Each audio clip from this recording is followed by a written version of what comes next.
Maayong adlaw mga kapatid, Biway Abas ni para sa News 5 Bisaya.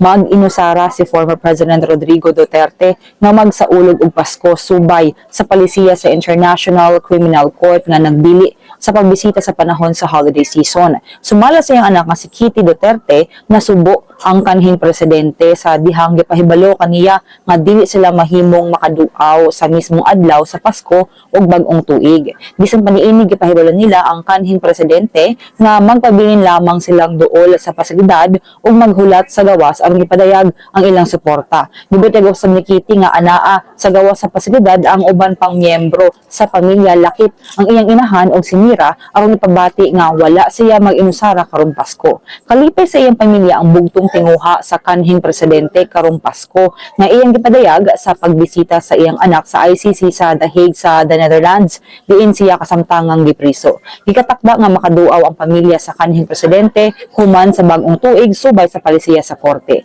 Kini sa mga atong update, magpadayon sa pagbantay sa social media pages sa News 5 para sa bantang mga balita ug update. Amping tang tanan.